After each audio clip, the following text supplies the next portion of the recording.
તમારી નજર સામે જે વાહનો દેખાય છે તે જોઈ લો. મોટી ટ્રકો છે, મિની ટ્રકો છે અને ખોખાઓ પડ્યા છે. આ કોઈ હાઈવેની હોટલ નથી, આ કોઈ ગોડાઉન નથી. આ એવી જગ્યા છે જ્યાં સ્ટેટ મોનિટરિંગ સેલમાં ફરજ બજાવતા જય અને વીરુની ટીમ ત્રાટકી છે અને તેમણે ગુજરાતના ઇતિહાસમાં સૌથી વધુ દારૂ પકડી પાડ્યો છે. 4 કરોડ રૂપિયાનો દારૂ પકડાયાની આ પહેલી ઘટના છે. તેની વિગતે વાત કરવી છે.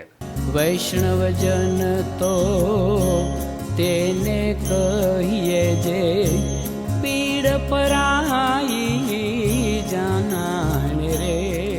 નમસ્કાર, નવજીવન ન્યૂઝમાં તમારું સ્વાગત છે અને હું છું તમારો પ્રશાંત દયાળ. અત્યારે ગુજરાત વિધાનસભાનું સત્ર ચાલી રહ્યું છે અને ડેપ્યુટી સીએમ હર્ષ સંઘવી, જેમની પાસે ગૃહ વિભાગનો હવાલો છે, તેમને આમ આદમી પાર્ટી અને કોંગ્રેસના નેતાઓ વિધાનસભામાં ઘેરી રહ્યા છે, પસ્તાળ પાડી રહ્યા છે. ત્યારે સ્ટેટ મોનિટરિંગ સેલે હર્ષ સંઘવીની આબરૂ બચાવી લેવાનું કામ કર્યું છે. સ્ટેટ મોનિટરિંગ સેલના ડીઆઈજી નિર્લિપ રાય અને એસપી મયુર ચાવડા, જેમને અમે જય અને વીરુની ટીમ તરીકે ઓળખીએ છીએ, તેમને જાણકારી મળી હતી કે કચ્છના એક વિસ્તારમાં મોટા પ્રમાણમાં પંજાબથી દારૂ આવી રહ્યો છે.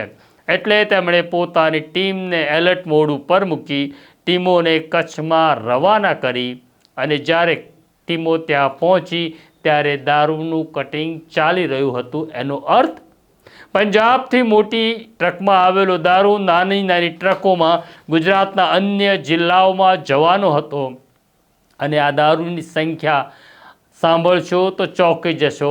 56,000 બોટલ દારૂ હતો, એટલે કે રૂપિયા 4 કરોડ 42 લાખનો દારૂ એસએમસીએ પકડ્યો છે.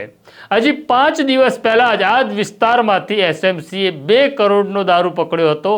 એમ માત્ર 5 દિવસના ગાળામાં સ્ટેટ મોનિટરિંગ સેલે 6 કરોડ રૂપિયાનો માતબર દારૂ પકડી પાડ્યો છે.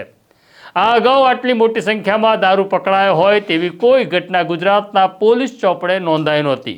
જ્યારે સુરતના રેન્જ આઈજીપી તરીકે હસમુખ પટેલ ફરજ બજાવતા હતા ત્યારે તેમને જાણકારી મળી હતી કે રાજપીપળામાં એક ગોડાઉન આવેલું છે અને ગુજરાતનો સૌથી મોટો બુટલેગર બાબુ મારવાડી ત્યાં તેણે દારૂ સંગ્રહી રાખ્યો છે. એટલે જ્યારે હસમુખ પટેલની ટીમે રાજપીપળામાં દરોડો પાડ્યો ત્યારે 2 કરોડ 58 લાખ રૂપિયાનો દારૂ પકડાયો હતો. આમ ભૂતકાળમાં જઈએ તો 2 કરોડ 58 લાખનો દારૂ એ મોટી રકમ હતી.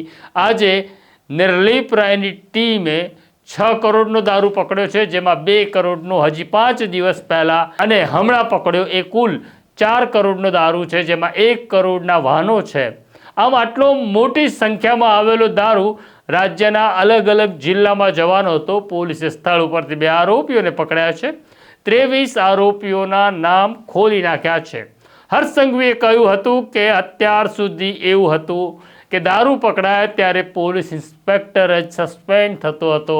સવાલ હવે અહીંયા આવીને એવો ઊભો રહે છે, શું કચ્છના એસપી જાણતા નહોતા કે તેમના વિસ્તારની અંદર આટલી મોટી સંખ્યામાં દારૂની હેરાફેરી થઈ રહી છે?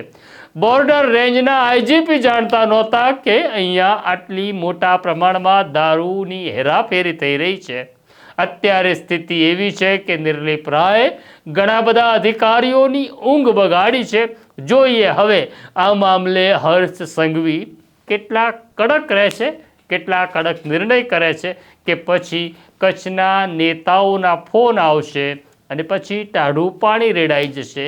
કેટલાક સસ્પેન્ડ થશે, કેટલાકને લીવ રિઝર્વમાં મૂકવામાં આવશે.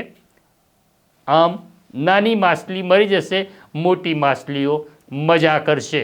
તો આ પ્રકારની સ્ટોરી જોવા માટે નવજીવન ન્યૂઝ જોતા રહો. લાઈક કરો, શેર કરો.